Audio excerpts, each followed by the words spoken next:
aussi, hein, qui auront la possibilité de suivre ce message de Noël. Donc c'est un jour particulier, hein, aujourd'hui.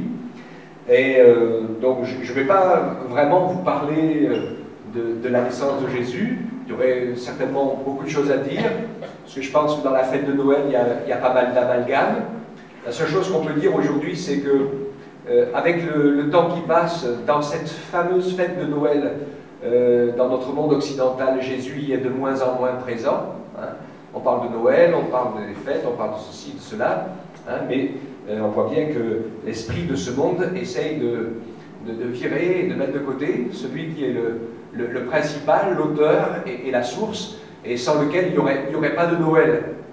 Alors c'est vrai que nous, les chrétiens évangéliques, on n'est pas très traditionnels, hein, donc Noël c'est beaucoup une fête de famille, c'est l'occasion pour nous tous de nous retrouver. On sait que la date même qui a été fixée pour Noël n'est pas très sûre. Bon, à la limite, c'est pas spécialement grave. Mais on sait aussi, et ça c'est important, que le Seigneur Jésus est vraiment quelqu'un qui nous aime et qui aime aussi être servi et adoré, pas seulement une fois de temps en temps dans l'année.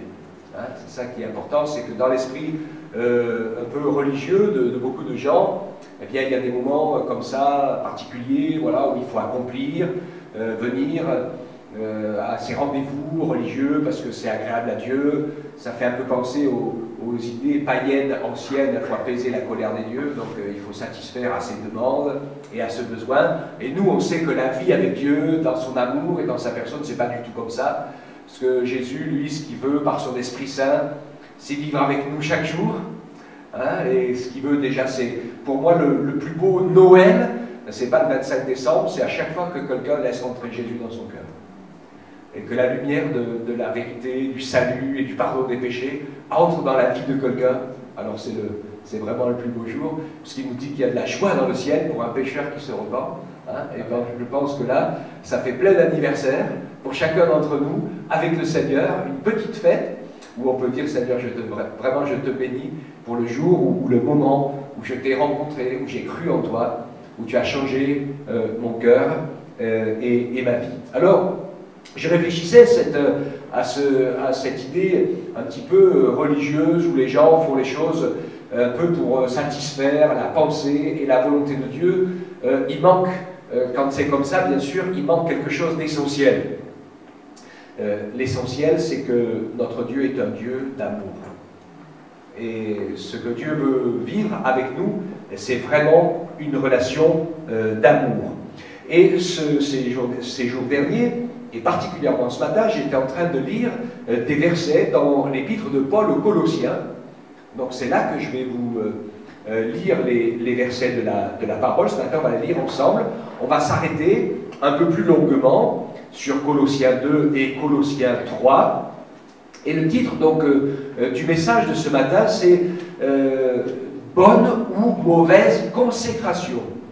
Alors le mot consécration, qu'est-ce que ça veut dire? Ça veut dire se consacrer, c'est la place qu'on offre à Dieu dans notre vie. Voilà, alors on sait que dans les religions, voilà, il y a des gens qui se consacrent tout entier au service de Dieu. Alors chez nous, on va dire que le pasteur, les ministères de la parole sont plus marqués dans ce domaine-là. Mais je sais qu'il y a des gens qui sont encore bien plus consacrés, particulièrement des gens qui, au milieu de nous, vivent l'Évangile de manière vraie et qui ont ressenti et qui connaissent cet appel, ce service incroyable de la prière et de l'intercession. Souvent, ces frères et sœurs-là, qui sont des disciples de Jésus, sont la plupart du temps les gens les plus consacrés, c'est-à-dire que ceux qui recherchent la bénédiction de l'œuvre de Dieu, qui recherchent la volonté de Dieu, le plan de Dieu. Il faut qu'on le fasse tous, bien sûr, mais c'est vrai que ceux qui sont dans le ministère de la prière sont plus directement impliqués dans cette sensibilité-là. D'accord? Je veux vraiment qu'on garde cette idée que Dieu est pour nous un Dieu d'amour, un Père, que nous avons une relation avec lui et que nous sommes appelés à le servir et à lui faire confiance. Donc, le plan de Dieu, essentiellement, c'est pas de se laisser, que nous nous laissions piéger dans un état d'esprit humain, un état d'esprit religieux. Mais le plan de Dieu, c'est que nous puissions découvrir, aimer et vivre le caractère de Jésus. Et on verra combien ça, c'est tellement important. J'aurai pas le temps de tout lire, chaque verset que je voudrais partager avec vous, mais je vous propose, après, pourquoi pas, hein, dans la semaine qui vient, dans les jours qui viennent, de vous arrêter et de lire cette épître de Paul aux Colossiens, d'y revenir, de méditer dessus. Elle n'est pas très très longue, hein, quand on regarde. Normalement, il y a juste 4 chapitres. Mais il y a des choses tellement importantes qui y sont exprimées. Donc la première lecture que je voudrais faire, on va mettre de côté et en parallèle les œuvres de la chair qui sont mauvaises. Toutes les mauvaises actions, elles sont décrites ici, on va les lire, je ferai la lecture avec vous. Ce que l'on connaît être un comportement mauvais. Alors là aussi, il y a des choses à dire. Hein. Pourquoi la parole de Dieu nous dit qu'il y a certains comportements qui sont des comportements mauvais? On va le comprendre ensemble. Alors d'abord, on le lit, Colossiens 3, verset 5. Et là, l'apôtre dit, faites donc mourir votre nature terrestre. Il parle de l'inconduite, l'impureté, les passions, les mauvais désirs, la cupidité, qui est une idolâtrie. D'accord, hein, il parle de ça. C'est pour cela que vient la colère de Dieu sur les rebelles.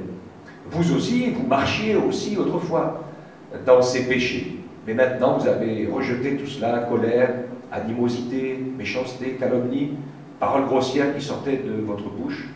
Ne mentez pas les uns aux autres, nous dit ce texte de l'Écriture. Alors on voit ici tout un tas d'éléments qui sont œuvres de la chair, mauvaises, des choses que la parole de Dieu décrit comme mauvaises. Pourquoi? Tout simplement parce qu'elles nous font du mal à nous, elles nous entraînent à faire du mal aux autres, à manquer de respect, à profiter des autres, à juger les autres, à condamner les autres, etc. Donc c'est important pour nous, j'aime bien, je voudrais que vous ressentiez avec moi à la fin de ce culte, de ce partage de la parole, que Dieu traite les problèmes avec le fond des choses. Les gens qui disent « Ah oui, il ne faut pas mentir, il ne faut pas voler, il ne faut pas médire, il ne faut pas sûr, parce que Dieu n'est pas content. Hein, et bon Dieu va te punir si tu fais comme ça. » Vous comprenez ce que je veux dire? La seule chose, vous comprenez la différence entre le fait que non, ça ne change rien à Dieu. Hein. Vous pouvez faire tout ce que vous voulez, lui il est saint, il est dans le ciel, ça ne vous fait ni mal, ni quoi que ce soit. Et en fait, c'est nous qui nous faisons du mal. Et on fait du mal aux autres. Et c'est pour ça que Dieu dit que c'est vraiment pas bon et qu'il ne faut pas avoir ce genre de comportement, parce que c'est mauvais pour nous. Et c'est pour cela, il y a une raison. Et c'est très important, justement, même quand on a des enfants aussi, de pouvoir leur expliquer les choses, pourquoi on ne fait pas certaines choses et pourquoi on fait d'autres choses. Alors, je sais qu'aujourd'hui, la tendance, c'est qu'il est interdit d'interdire. Mais moi, j'aime beaucoup prendre l'exemple du code de la route. Je dis, il y a plein de choses qui sont interdites sur le code de la route. Vous ne roulez pas en sens interdit, normalement. Hein. Si vous n'êtes pas en Angleterre ou dans un pays du Commonwealth, vous ne roulez pas à gauche. Hein, il y a plein de choses qui sont drôlement importantes. On respecte les stops, les feux, vous ne passez pas au feu rouge. Hein, alors on le fait, je pense qu'on est tous d'accord, on a bien compris qu'on ne le fait pas parce que le code de la route nous l'interdit. On sait qu'on ne le fait pas, c'est une question de survie. Amusez-vous à passer un feu rouge. Hein, et vous allez voir, hein, de temps en temps, il y a un gros tas de verre empilé là-bas au carrefour en bas du rond-point. Hein, et c'est un endroit où je passe doucement, parce que quand c'est vert, les gens ne le voient pas. Hein, et donc voilà, toutes ces choses-là, on sait que c'est pas pour du mal, ça a une raison. Et la raison du code de la route, eh c'est que justement, si on respecte les règles, eh bien on va pouvoir aller là où on veut aller. On peut aller presque jusqu'au bout du monde. Hein, on a la liberté à partir du moment où on fait attention. Et la parole de Dieu, c'est la même chose. C'est la règle de la liberté où le Seigneur connaît les lois de la vie, les lois de l'esprit, les lois spirituelles, naturelles. Il connaît toutes les lois et il sait que, voilà, il y a des choses, eh bien, il ne faut pas les faire. Hein. Personne d'entre vous, ça viendrait à l'esprit de personne d'aller voir votre voisine qui habite l'immeuble d'en face, vous qui habitez au 8e et l'autre qui habite au 12e. Hein, vous n'allez pas ouvrir le balcon et traverser pour aller directement la voir, hein, parce que vous savez très bien que la loi naturelle de la pesanteur va vous ramener à 273 km/h jusqu'au sol, hein, et vous allez finir en miettes. Donc voilà, c'est une logique, alors ça nous paraît tout à fait logique, mais quand Dieu, dans sa parole, nous dit attention, ces choses-là, conduite, mensonge, calomnie, avarice et tout ce qu'on veut, sont mauvaises, on dit oh là là, Dieu, il nous laisse pas faire ce qu'on veut. Ok. Donc, les œuvres de la chair, elles sont bien expliquées ici et bien détaillées, on le comprend. Et Dieu veut nous éclairer. Après, je vais soulever un autre point que nous allons voir ensemble, qui sont des œuvres plus ou moins religieuses, on va dire les mérites. C'est en nous, ça, ancré, les mérites. Parce que si, pendant un moment donné, j'ai pas été très fidèle au Seigneur, et que ou peut-être j'ai fait quelque chose de mal aussi, je ne sais pas si vous êtes comme moi, hein. Alors après, pendant un petit moment, je vais avoir du mal à demander quelque chose au Seigneur. Parce que je me dis, vu comment tu t'es conduit et comporté, il ne va sûrement pas être content, et il ne va pas te répondre. Hein. Donc c'est un peu vrai quelque part, mais c'est très enfantin, hein, comme manière de voir. Et nous savons que ce petit principe qui n'est pas mauvais en soi, parce que c'est normal quand même qu'on mette le bien et le mal sur la bonne balance, quand il nous emmène plus loin, il va très très loin, parce qu'en fait, il va nous emmener vers l'idée que aussi, on peut se mettre à faire tout un tas de choses bien, bonnes, équilibrées, qui font du bien aux autres, etc. Et puis penser en mériter quelque chose. D'accord ? Et là, c'est une notion qui échappe complètement à la révélation de la parole de Dieu, parce que la parole de Dieu nous dit que nous sommes tous des pécheurs, et que nous ne pouvons pas, lui, être sauvés, nous ne pouvons pas être sauvés par nos bonnes œuvres, ou par nos œuvres. C'est uniquement par la grâce, qui est l'œuvre de Jésus, et par la foi, qui nous fait entrer dans l'œuvre de Jésus. Puisque nous sommes tous des pécheurs, ne serait-ce que par notre imperfection, et donc le côté des mérites ne fonctionne pas. Et c'est là où on retrouve ce côté que je décris qui existe, c'est la caractéristique entre la foi biblique et puis tout esprit religieux. Et dans presque toutes les religions, même chrétiennes, eh bien il faut faire des œuvres méritoires, etc. Et donc il faut qu'on fasse attention. Et pour cela, nous allons lire ensemble quelques versets qui sont importants. Vous allez aller avec moi, toujours on est dans les Colossiens. Hein. Là on revient un peu en arrière, au chapitre 2, et on va lire le verset 8. Dans ce verset 8, l'apôtre Paul les met en garde, les Colossiens, il dit « Prenez garde que personne ne fasse de vous sa proie par la philosophie, par une vaine tromperie, selon la tradition des hommes, selon les principes élémentaires du monde, et non selon Christ. » Et on continue, toujours avec Colossiens, on va au verset 16, jusqu'au verset 23, et il nous dit ainsi donc, que personne ne vous juge à propos de ce que vous mangez, buvez, ou pour une question de fête, de nouvelle lune, de sabbat. Tout cela n'est que l'ombre des choses à venir, mais la réalité est en Christ, ou la réalité est celle du Christ. C'est la version à la Colombe qui est une très très bonne traduction.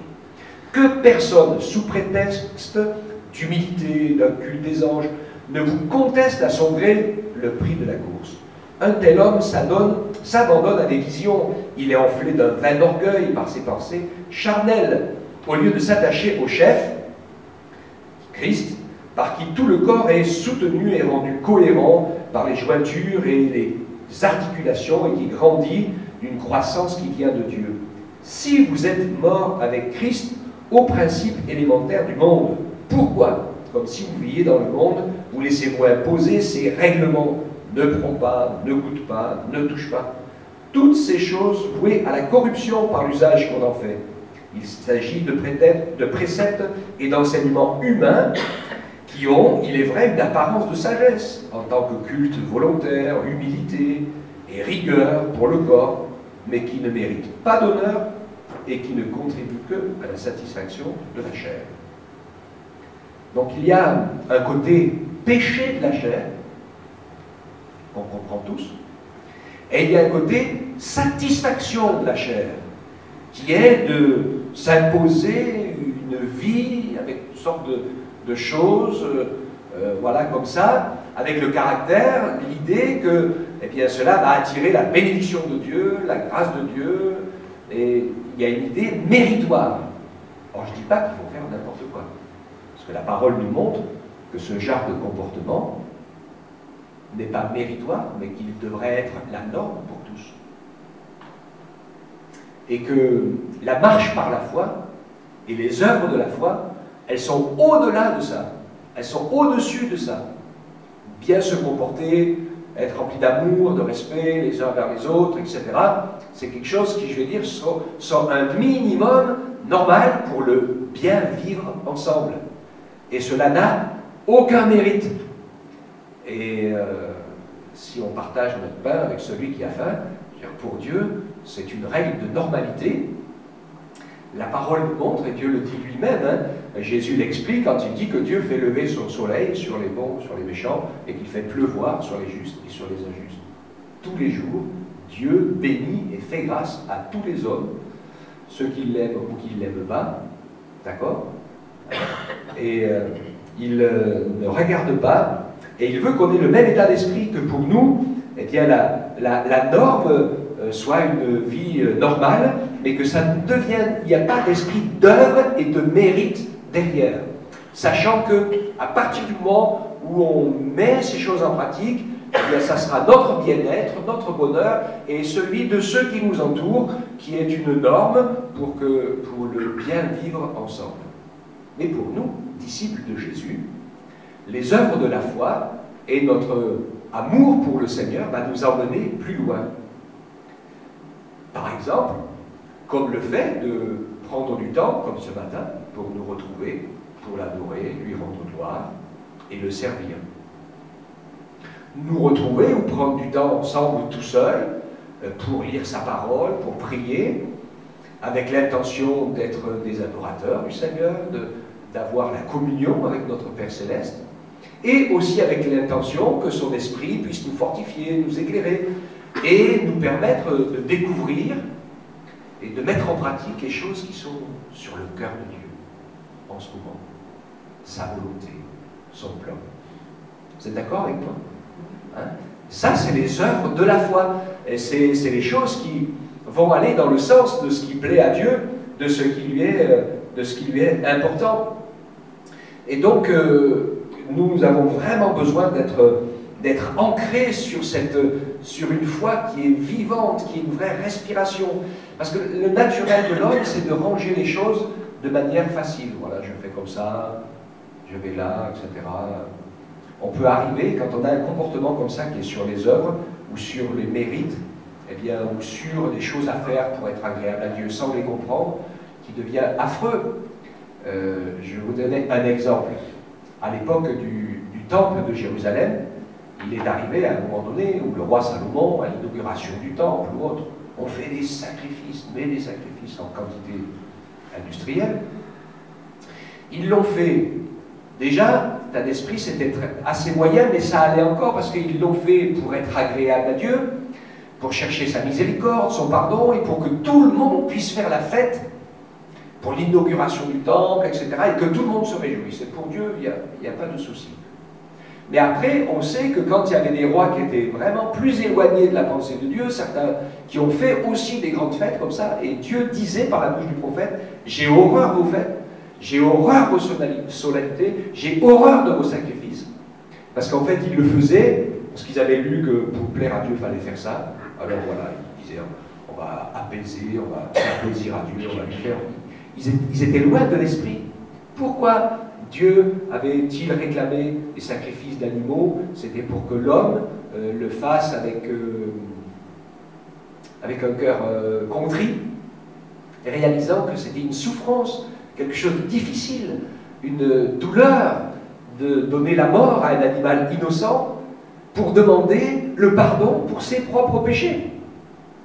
D'accord? Et c'est quand les sacrifices étaient faits comme ça, ils étaient agréables à Dieu dans le sens où il y avait une compréhension de son propre péché et une demande, une prière compter sur la grâce de Dieu qui était déjà un appel prophétique à la croix de Christ. D'accord?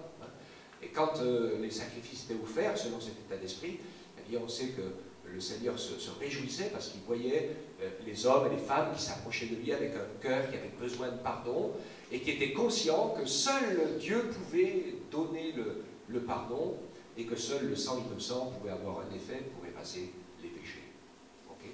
Donc là, on était loin de la quantité astronomique de sacrifices faits. Alors, je voudrais qu'on puisse lire encore un autre passage, toujours dans Colossiens, au chapitre 2. Juste là où je me suis arrêté tout à l'heure, on va prendre les versets 9 à 15. Et nous allons voir ici que Christ, par sa nature divine, a tout obtenu pour nous. Donc il n'y a aucune notion de mérite dans la vie chrétienne. Tout est grâce.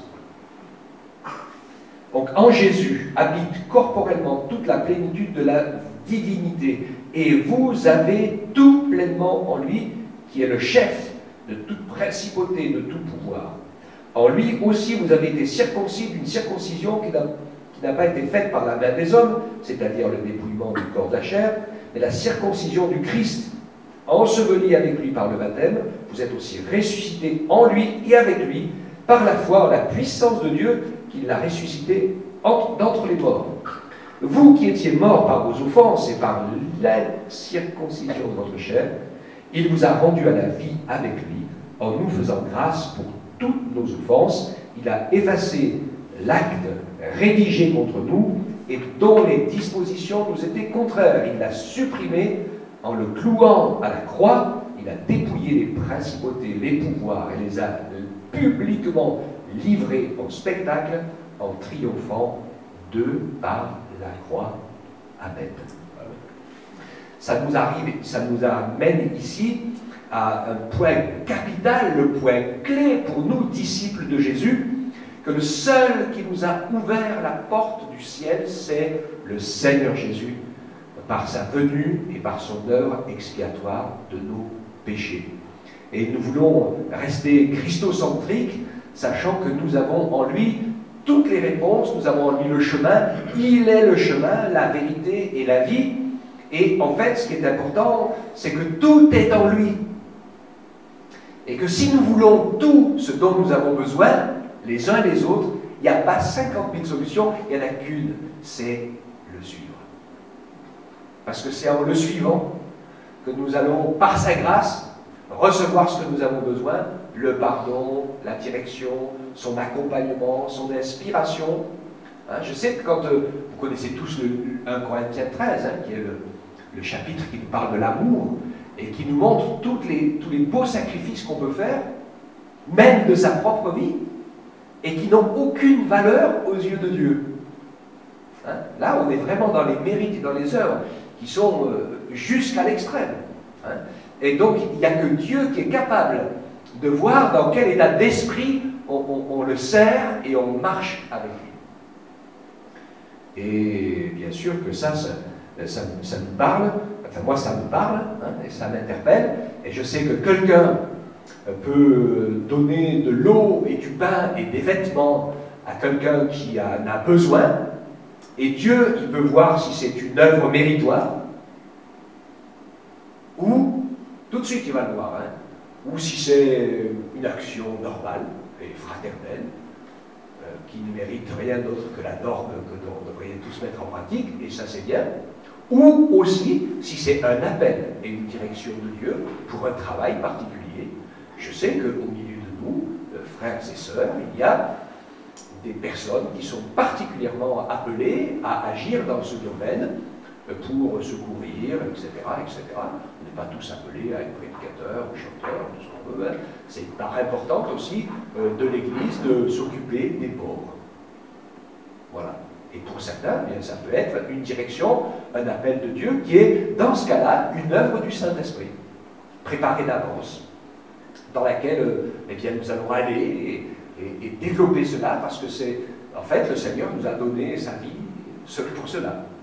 Certains eh bien, c'est pour partager la parole, comme j'ai dit, d'autres c'est pour la prière, d'autres c'est pour conduire les réunions, d'autres c'est pour visiter les malades ou les personnes en prison. Enfin, il y a plein de choses dans lesquelles le Seigneur nous appelle, mais pour que ce ne soit pas une bonne œuvre, j'espère qu'on comprend, hein, vous comprenez avec moi, que ce ne soit pas une bonne œuvre qui vienne de nous, qu'on ait décidé de nous, eh bien, il faut que ce soit, qu'on puisse le recevoir comme une direction de l'Esprit de Dieu, sachant que finalement, je ne vais pas faire des choses parce que je vais en obtenir quelques mérites, je ne vais pas faire des choses parce que ça va plaire à Dieu et que je vais lui être agréable en les faisant, et qu'après je pourrai lui demander ce que je veux dans la prière, on est d'accord, hein?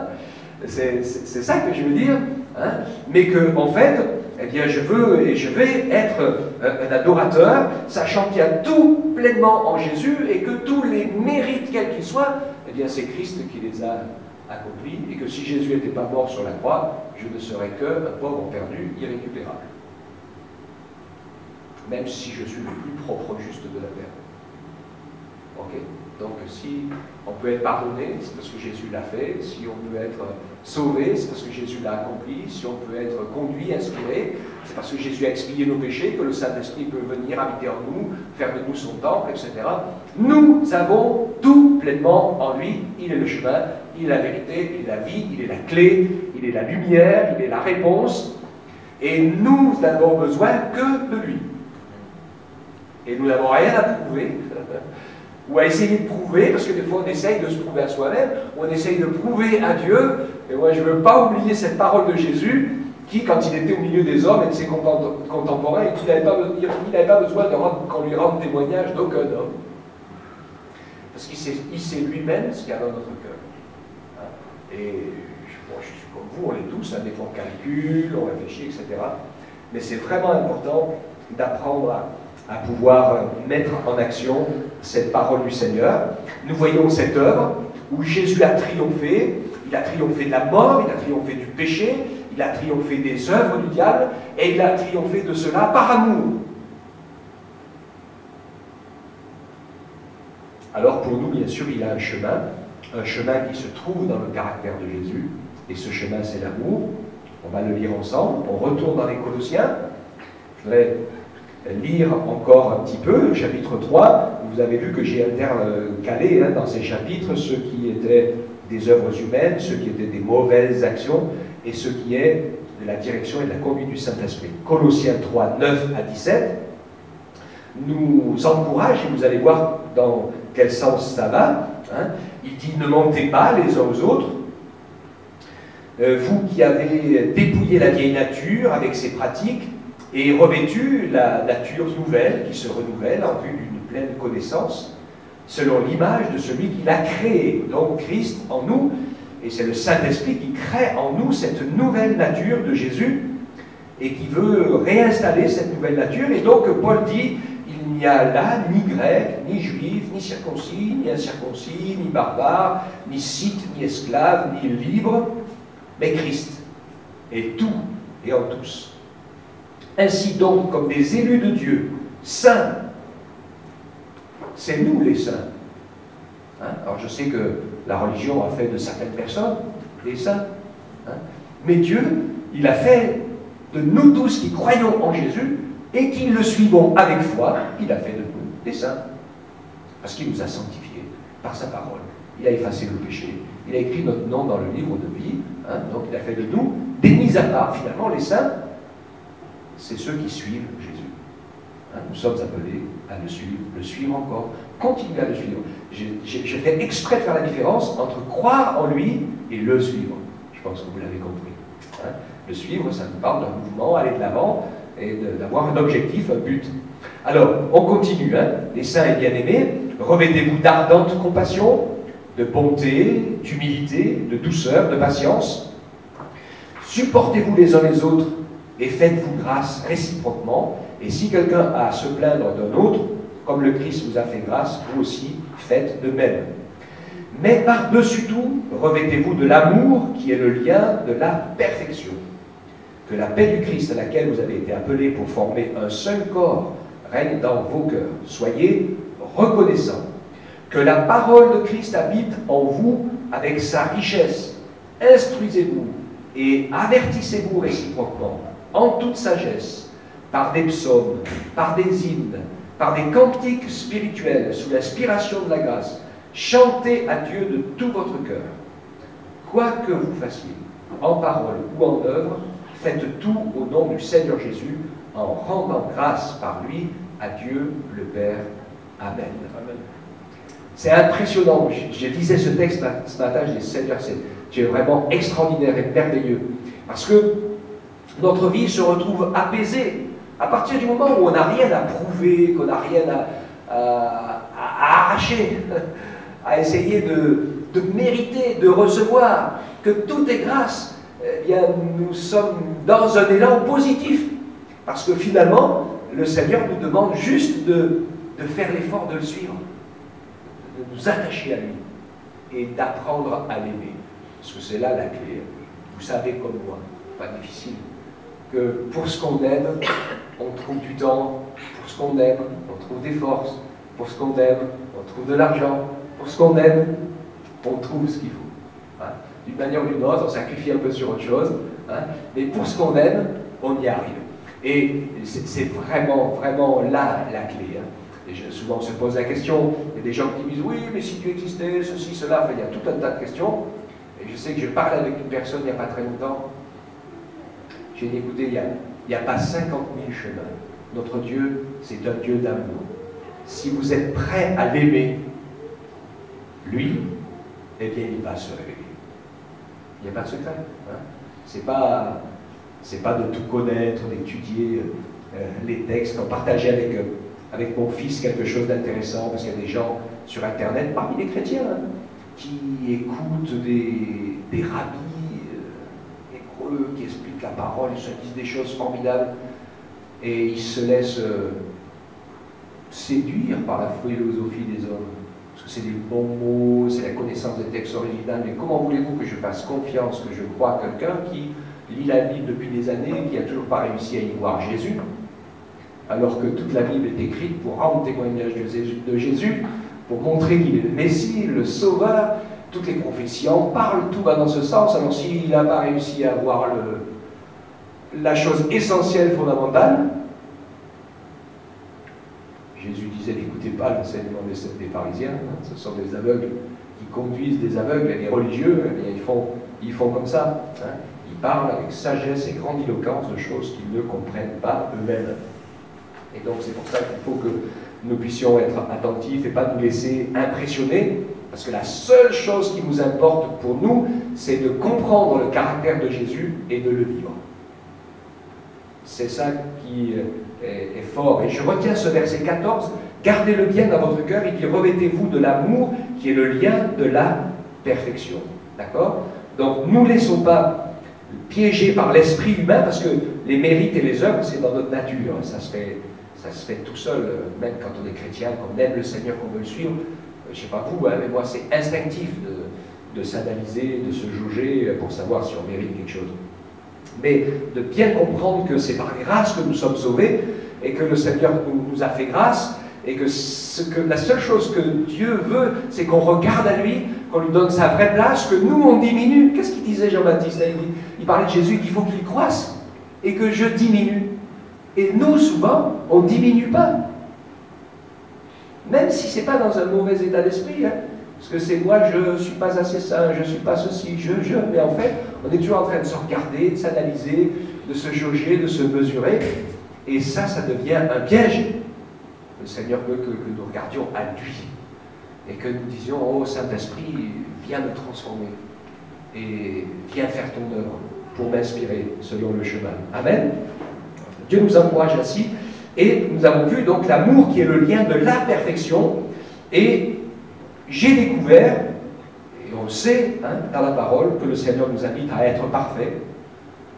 Donc prendre le chemin de la perfection, devenir parfait, bien sûr, on sait qu'il y a Jésus qui l'est, hein, il n'y a que lui qui l'est, mais prendre le chemin de la perfection, c'est possible dans la parole, et c'est pas en ayant comme objectif le fait de veiller tellement sur soi qu'on est sans cesse irréprochable, mais le lien de la perfection, c'est l'expression de l'amour que Dieu a mis dans notre cœur, que nous lui rendons, et que nous voulons donner et distribuer à ceux qui nous entourent. Et je vais vous le montrer avec quelques versets qui sont écrits dans la parole de Dieu. Le plan de Dieu, c'est qu'on vive selon le caractère de Jésus, conduit et soutenu par son esprit, marcher à la recherche du caractère de Jésus. La perfection, c'est l'exercice du vrai amour à l'égard de Dieu et de son prochain. Et je vous citais tout à l'heure, hein, c'était Matthieu 5, 48, et un peu avant, je vous citais quand Dieu disait qu'il faisait pleuvoir sur les justes, sur les injustes, et qu'il faisait lever son soleil sur les bons et sur les méchants. Et Jésus, tout de suite après, dit cette parole, soyez donc parfaits comme votre Père Céleste est parfait. Hein? Et c'était l'expression de l'amour. On y va un peu plus loin, Jacques 1, 4. Si jamais vous prenez des notes ou autre, hein, vous verrez, quand il parle dans Jacques 1, 4, eh bien, il nous dit, il faut que la patience accomplisse parfaitement son œuvre, afin que vous soyez parfaits et accomplis sans faillir à rien. Donc ici, il nous parle d'être patient et d'être confiant dans le Seigneur, ça c'est Jacques 4, 1. Et puis après, on va aller dans 1 Jean 4, 12 et 4, 17, et c'est surtout ces deux versets-là que je vais vous laisser sur votre cœur en conclusion, et qui expriment bien cette réalité de la perfection de Dieu qui va dans le sens de l'amour. 1 Jean 4, 12, l'épître, la première épître de Jean, chapitre 4, verset 12. Personne n'a jamais vu Dieu. Si nous nous aimons les uns les autres, Dieu demeure à nous et son amour est parfait en nous. C'est ça, hein? Vous l'avez. Et un peu plus loin, 17, 1 Jean 4, toujours, et 1 Jean 4, verset 17, tel il est, tel nous sommes aussi dans ce monde, et c'est dans cela que l'amour est parfait en nous, afin que nous ayons de l'assurance au jour du jugement. Amen. Donc, la base de notre marche avec le Seigneur n'est pas d'essayer de prouver que nous sommes meilleurs, que la base, le moteur de notre vie, c'est que nous apprenions à exprimer notre amour pour Dieu, que nous cultivions cet amour pour le Seigneur, et j'aime à penser que je vais passer l'éternité avec Jésus. Alléluia. Amen. C'est ça l'objet de notre adoration et de notre louange. Et c'est vraiment, je vous ai parlé de la vraie adoration l'autre fois, c'est vraiment cet objectif-là de pouvoir vivre pendant cette éternité dans la communion avec le Seigneur, le Père, le Fils et l'Esprit, avec les frères et sœurs, et de vivre quelque chose de tellement beau, de tellement profond, qui nous emmène dans la vraie nature, le vrai épanouissement de nous-mêmes. Et c'est ça le but et l'objectif de notre vie chrétienne. C'est pas simplement que le Seigneur nous donne la solution à nos problèmes de fin de mois, comme disait quelqu'un, hein, ou à nos soucis de santé. Il y en a, bien sûr, on a besoin de Dieu, hein, mais pour beaucoup de gens, l'objectif de la vie chrétienne, c'est d'être béni, d'être heureux, d'être protégé, pas trop souffrir, ceci, cela. Enfin, il y a tout un tas d'objectifs louables et humains pour que notre vie se passe bien, mais ça ne doit pas être l'objectif de notre vie chrétienne. L'objectif de notre vie chrétienne, c'est de grandir dans l'amour pour notre Dieu, dans la communion de son amour, et dans l'expression de cet amour les uns envers les autres. Hein. Et je pense que à partir du moment où nous nous laissons inspirer par ces choses-là, eh bien, tout de suite, la manière de vivre change, parce que Dieu en moi devient plus important que moi, et l'amour de mon prochain devient plus important que moi. C'est pas facile ce que je dis, hein, c'est l'objectif, mais quand on vise cet objectif, eh bien on comprend que c'est la clé qui permet à l'Esprit de Dieu d'agir au travers de nous. On rencontrera toujours des gens méchants, on rencontrera toujours des gens qui nous veulent du mal, on rencontrera toujours un chrétien ou une chrétienne qui un jour nous dira une parole qu'il fallait, c'est surtout pas celle-là qu'il fallait nous dire. Ça existera toujours, hein. Mais si on vit l'amour que à ce niveau-là, ça ne va pas le faire, comme disait le Seigneur Jésus, si vous aimez que ceux qui vous aiment, les païens du monde aussi, hein. Ils font comme ça. Et Dieu veut donc nous encourager à pouvoir viser ce caractère-là, parce que c'est Jésus qui l'a, ce caractère, c'est le Saint-Esprit qui le met en nous, et là on oublie un peu les œuvres et les mérites, et on peut vivre cette communion avec le Seigneur, et puis le Saint-Esprit peut commencer à nous faire devenir ce qu'il a prévu que l'on devienne pour le servir. Parce qu'il n'y a pas de secret, hein. Ce que Dieu veut, c'est que quelque chose se passe en nous et au travers de nous pour que les autres soient touchés par l'amour et la grâce de Jésus. Amen. Et parce que c'est comme ça que quelque chose de surnaturel va se faire. Vous l'avez vu comme moi, vous le savez, quand on essaye d'amener quelqu'un au Seigneur, on lui rend témoignage, on lui parle de Jésus, on lui offre la parole. C'est difficile hein, d'amener quelqu'un à Jésus. Hein. C'est très compliqué. Et des fois, ils viennent à l'église, un petit moment où il y a toutes sortes de batailles. Et puis, ça ne se passe pas toujours, mais quand ça se passe, alléluia, tout d'un coup, des fois, clac, il y a un technique, quelque chose qui ouvre, qui se passe. Au travers de tout ce qui a été semé, le Saint-Esprit a réussi à trouver le chemin du cœur pour que la personne soit sauvée. Ça, c'est formidable. Hein? Là, il y a de la joie dans le ciel. Et vraiment, on se réjouit. Et ça, c'est vraiment le but de notre vie chrétienne. On n'a rien à prouver. On n'a rien à mériter. On n'a rien à... Je ne veux pas me laisser piéger par des œuvres religieuses. Et c'était la tendance qui arrive à tout jeune chrétien, comme c'est arrivé dans la jeune Église, où on comprend que, évidemment, tous, la plupart sortaient du milieu juif, il y avait beaucoup de religieux qui s'étaient convertis à Jésus, et eux, ils voulaient ramener tout le monde sous l'obéissance à la loi, à la circoncision, et les fêtes juives, etc., etc.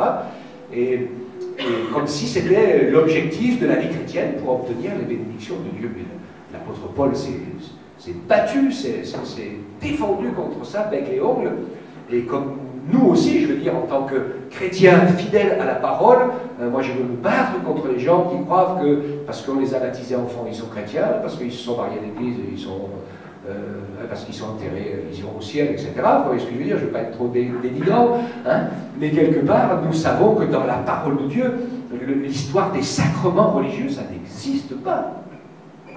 Ça n'existe pas. Et le brigand sur la croix, il a été le premier à entrer au paradis, il n'a jamais été baptisé, on n'a pas décloué de lui baptiser, ni quoi que ce soit. Jésus lui a dit, tu seras avec moi aujourd'hui dans le paradis. Alors on dit, on peut être sauvé sans être baptisé. Bien sûr qu'on peut être sauvé sans être baptisé. Mais est-ce qu'il faut se faire baptiser pour être sauvé? Bien sûr qu'il faut se faire baptiser pour être sauvé. Parce que le baptême, c'est quoi? C'est le premier acte, parole dans son témoignage, et geste dans son corps d'obéissance à Christ.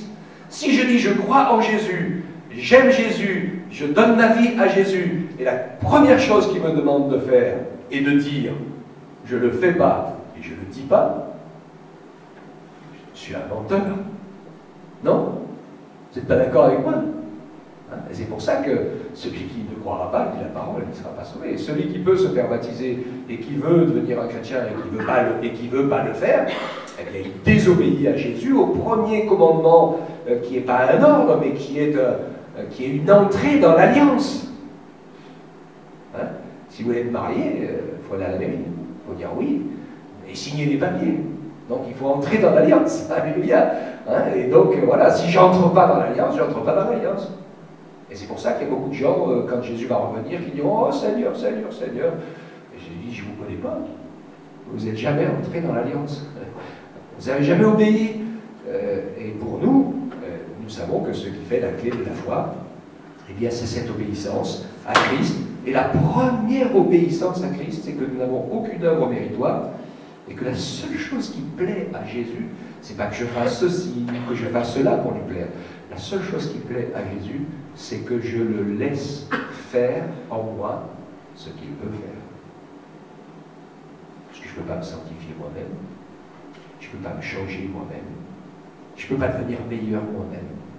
Mais si j'aime le Seigneur, que j'aime sa parole, que je le sers, que je lui donne ma vie, eh bien le Saint-Esprit va pouvoir faire ces choses.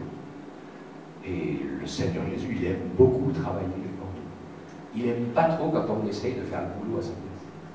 Parce que c'est un emplâtre sur une jambe de bois. Il y a des gens qui paraissent très saints, très pieux, ils sont à la prière, ils sont aux réunions, ils sont ceci, ils sont cela, mais c'est des vrais langues de vipère. Ils ont un caractère insupportable. Moi j'en connais, des chrétiens de longue date, et qui disent je suis comme ça, il faut me prendre comme ça. Avec Jésus, si tu ne changes pas en avançant, il y a des problèmes quand même. C'est que peut-être que tu devrais réviser ce que c'est que la conversion, l'obéissance, le changement de vie, hein, laisser Christ faire son œuvre en nous. Alléluia. Normalement, ça devrait devenir de mieux en mieux, la marche avec Jésus. Pas de pire en pire. Et donc Dieu nous encourage à pouvoir ainsi nous arrêter à l'essentiel. Et l'essentiel, c'est de laisser faire. Quelle est l'œuvre qui est agréable à Dieu? C'est de croire en moi, dit Jésus. Croire. Croire, c'est je te fais confiance. Je te donne la première place.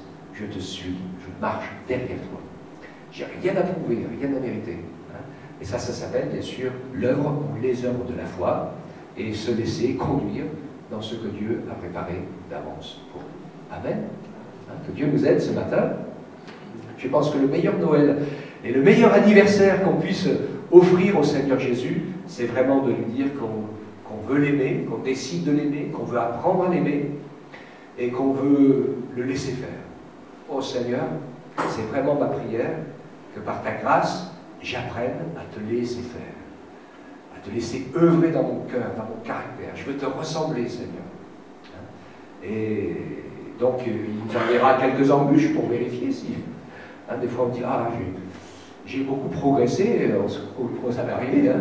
Je me rappelle une fois, dans ma jeune vie chrétienne, j'étais militaire à l'époque, je me sentais en pleine forme dans la foi, je dis, Seigneur, tu peux m'éprouver, et tout ça, je suis à 100% pour toi. Oh là, dans les 3-4 heures qui sont arrivées, j'en ai mis qu'une. Je me suis dit, bon, ça va.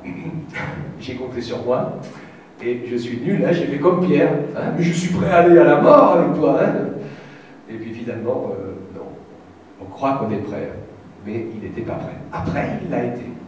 Il a renoncé à mériter, il a renoncé à essayer de faire les efforts, il a renoncé à essayer de prouver quoi que ce soit, mais il a simplement suivi avec foi, avec amour le Seigneur, et vous savez quelle était la clé.